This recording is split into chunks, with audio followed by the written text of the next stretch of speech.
sebelah kanan pasien. Jadi ini kepala, ini kaki, ya. Lebih enak di sebelah kanan pasien. Tapi ini kan agak susah, ya udah duduk dari sebelah kiri. Baik, caranya ya, tangan kita menelusuri. Kan ini ibu hamil dari luar, jalan kaki, terus nanti duduk sebentar, terus dipanggil, terus nanti rebahan, ya. Jadi kita satukan dulu perutnya, kita kumpulkan. Ya, sambil kita kumpulkan, kita sambil mengukur tinggi fulus uteri. Ini ya, ini mah perut, bukan tinggi fulus uteri di sini. Ya, ini misalnya di sinilah. Oke, ya. Dari simfisis pubis. Ini tulang kemaluan sampai fundus uteri. Usia kehamilan 12 minggu, tinggi fundus uteri 3 jari di atas simfisis pubis. Usia kehamilan 16 minggu, tinggi fundus uteri pertengahan antara simfisis pubis dan umbilical. Usia kehamilan 20 minggu, 3 jari di bawah umbilical. Usia kehamilan 24 minggu, sejajar umbilical. Usia kehamilan 28 minggu, 3 jari di atas umbilical. Usia kehamilan 32 minggu, pertengahan antara umbilical dan processus kyphoideus atau disingkatnya PXI, processus kyphoideus. Usia kehamilan 36 minggu, 3 jari di bawah processus kyphoideus. Usia kehamilan 37, 38, 39, 40, bahkan sampai 42 minggu, tinggi fundus uteri itu turun. Ya, kenapa turun? Karena bagian terendah janin sudah masuk pintu atas panggul atau PAP. Jadi kalau ibu itu baru pertama kali hamil, ya ini yang baru pertama kali hamil. Secara normalnya itu usia kehamilan 32 sampai 36 minggu itu bagian terendah janin sudah masuk pintu atas panggul atau PAP. Sehingga orang awam suka ngomong tuh kayaknya udah mau melahirkan, perutnya udah turun ke bawah. Ya, suka ada yang gitu kan? Ya. Itu maksudnya karena bagian terendah janin sudah masuk pintu atas panggul atau PAP. Berbeda dengan ibu hamil yang anak kedua, ketiga, keempat dan seterusnya. Kadang-kadang hari ini kontraksi, ya. Hari ini kontraksi, hari ini juga baru turun masuk pintu atas panggul. Sehingga ya kalau pengontrolannya tidak bagus atau ibu itu kuat menahan sakit, pada umumnya ada orang yang melahirkan keberojolan di jalan, di stasiun, di pasar. Itu tidak mungkin kalau anak pertama. Pasti anak kedua, ketiga, keempat, kelima, keenam, ketujuh dan seterusnya. Ya, itu yang keberojolan itu seperti itu kan suka ada itu kadang-kadang ya. Ada. Misalnya pada antri lebaran, antri mudik melahirkan di jalan. Ya, itu sebenarnya seperti itu. Itu dipastikan bukan anak yang pertama. Karena kalau anak yang pertama kontraksinya itu membutuhkan waktu sekitar dari sejak kontraksi sampai lahir membutuhkan waktu minimal 13 jam. Kalau anak pertama, kalau anak kedua, ketiga tadi, ya ini mulus, tahu-tahu datang ke rumah sakit sudah pembukaan lengkap, langsung melahirkan. Jadi untuk ya ibu-ibu yang hamil anak kedua, ketiga, keempat, kalau sudah waktunya melahirkan, jangan bepergian dengan jarak tempuh yang lama. Ya, apalagi nanti kalau macet gitu kan stres juga, jadi tambah kontraksi. Oke, itu ya, itu tinggi fundus uteri. Terus selain mengetahui tinggi fundus uteri juga mengetahui bagian yang ada pada fundus. Fundus ini atas. Jadi kalau yang normalnya di fundus ini kepala atau bokong? Bokong. Bokong. Ya, jadi di sini kepala. Kalau di sini kepala, di sini bokong, namanya letak apa? Sungsang. Ada yang bawa meteran? Ibu ini. Ada. Saya tak tahu apa.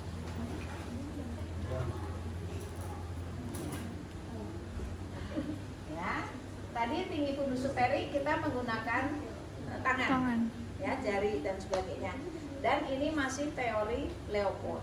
Tapi ada juga yang teori Leopold menggunakan Madeline, ya, yaitu ngukurnya dari simbisis pubis ini yang angka 1 itu ada di sini dan sampai sini. Nah, taruhlah ini misalnya supaya gampang ya 30 cm. Jadi tinggi fundus uteri ini 30 cm. Kalau menurut Leopold, tinggi fundus uteri kali 8 dibagi 7. Nanti ketemunya usia kehamilan dalam minggu.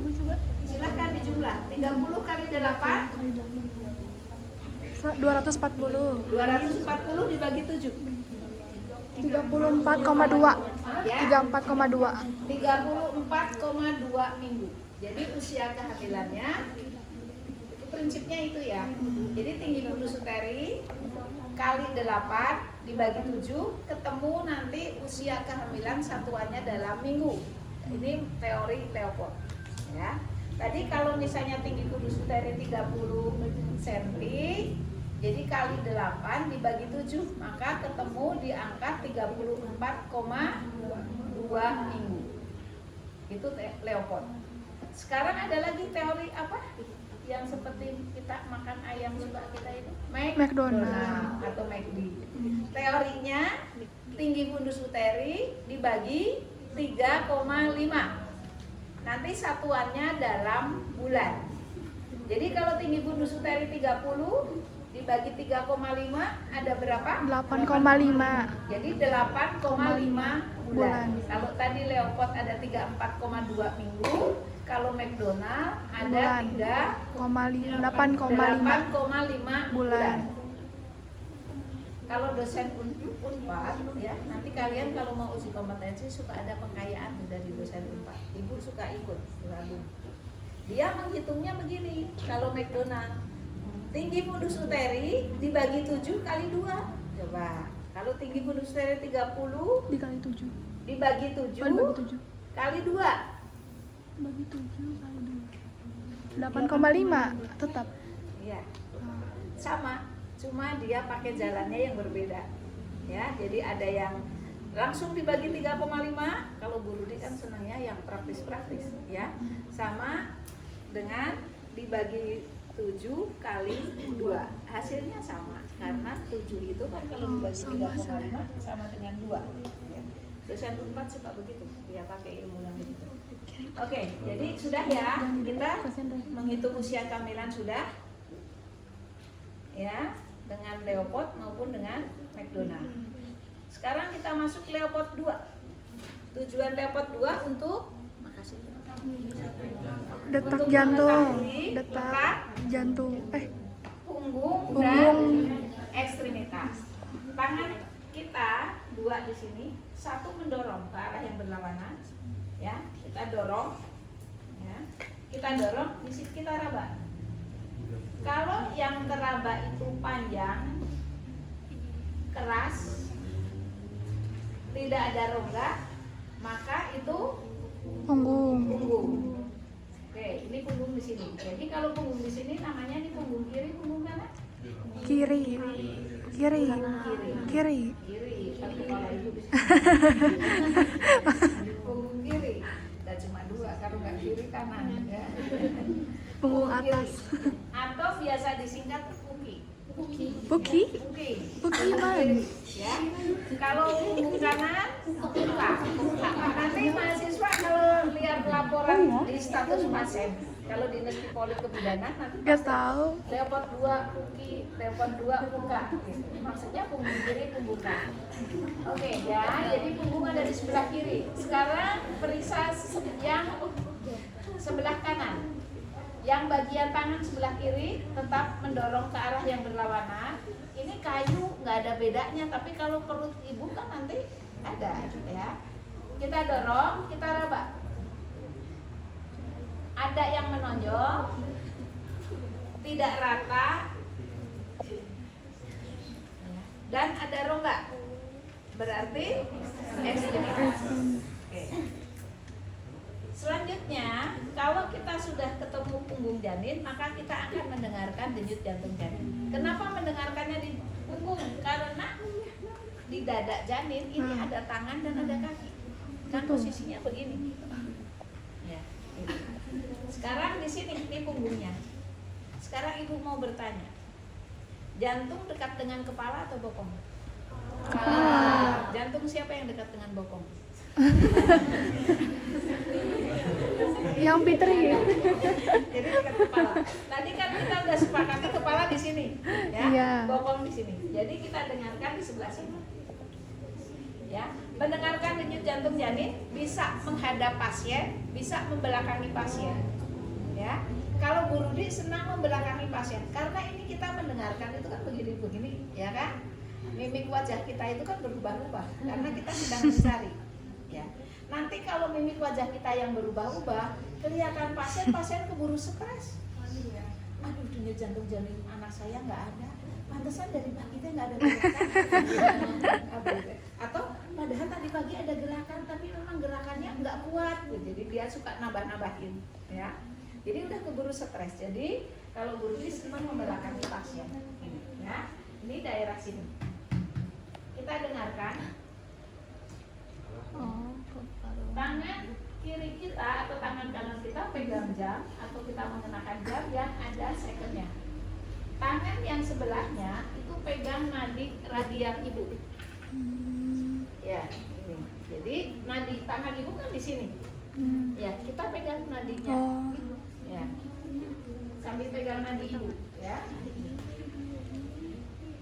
Terus kita Berarti tangan pegang dengarkan. ini. Sambil kita juga memperhatikan nadi Enggak. yang di tangan Enggak ibu. satu-satu disimpan gitu. Kalau yang kita dengarkan di sini terdengar dengan jelas sama dengan nadi di tangan ibu.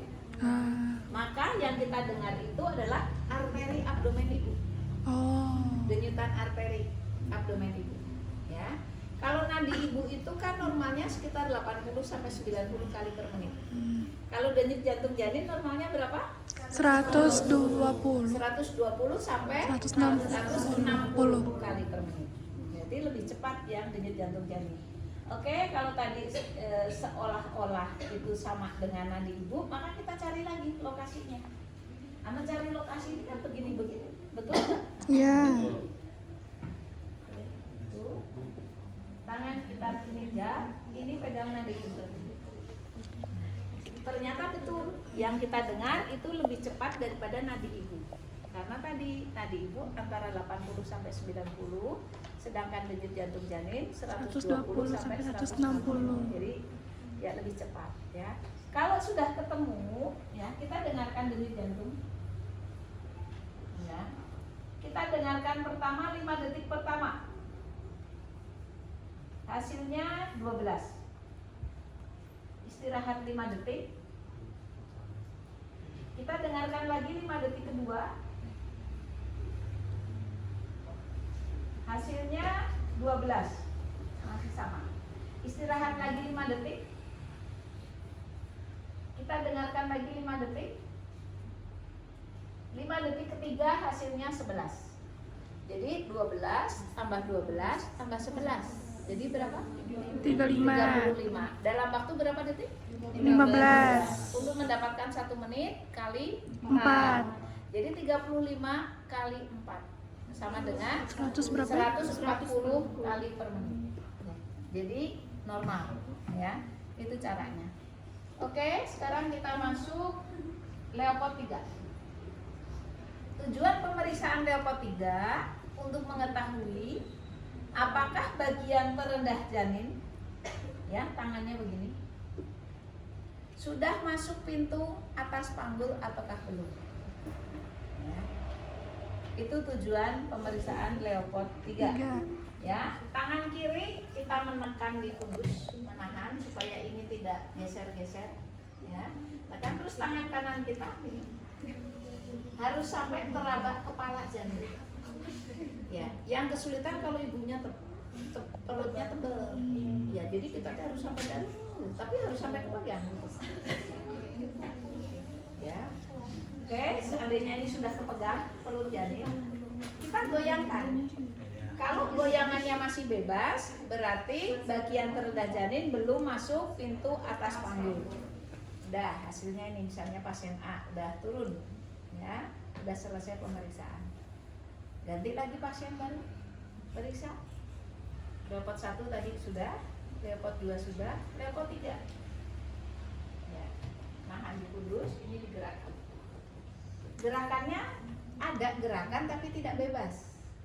Berarti bagian terendah janin sudah masuk PAP atau pintu atas tanggul. Ini pasien yang kedua asli. Kalau bagian terendah janin belum masuk pintu atas panggul, maka tidak perlu dilakukan Leopard 4. Karena tujuan Leopard 4 untuk mengetahui seberapa banyak atau seberapa besar bagian terendah janin masuk pintu atas panggul. Tadi yang pasien pertama kan hasilnya belum masuk pintu atas panggul, maka tidak perlu dilakukan pemeriksaan Leopard 4. Pasien yang kedua ternyata gerakannya sudah tidak bebas, ada tapi nggak bebas, berarti sudah masuk pintu atas panggul. Maka selanjutnya dilakukan pemeriksaan Leopard 4 ya. Karena tadi tujuan pemeriksaan Leopard 4 untuk mengetahui seberapa banyak atau seberapa jauh ya bagian terendah janin masuk pintu atas panggul atau PAP.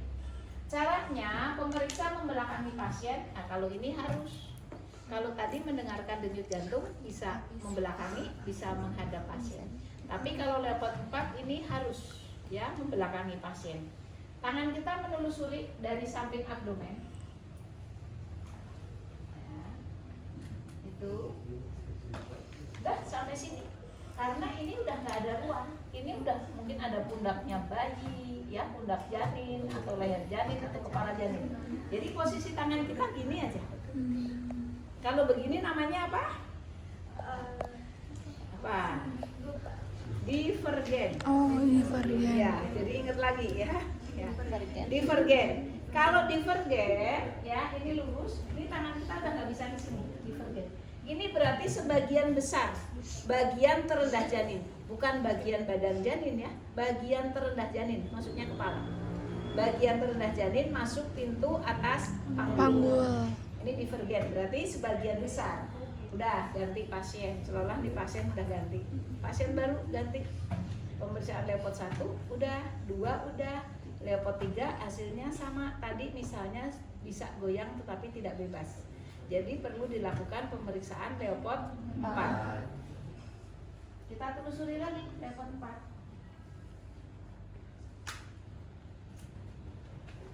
Di sini. Ini sampai sini. Ya, ini udah nggak bisa. Tadi ibu sudah di Al-Ihsan periksa pasien begitu. Ya, di sini udah nggak bisa. Karena di sini udah ada kepala janin. Jadi hasil tangan kita itu begini. Tidak begini, tapi gini. Jadi di sini janinnya itu di sini. Namanya apa ini? Konvergen. Kalau konvergen berarti sebagian kecil, bagian terendah janin masuk pintu atas panggul atau PAP. Sudah selesai pemeriksaan Leopard. Selanjutnya ya pasien nanti dituntun, dibimbing untuk turun dari tempat tidur, ya. Terus duduk, dikasih resep dan sebagainya. Ya, begitu.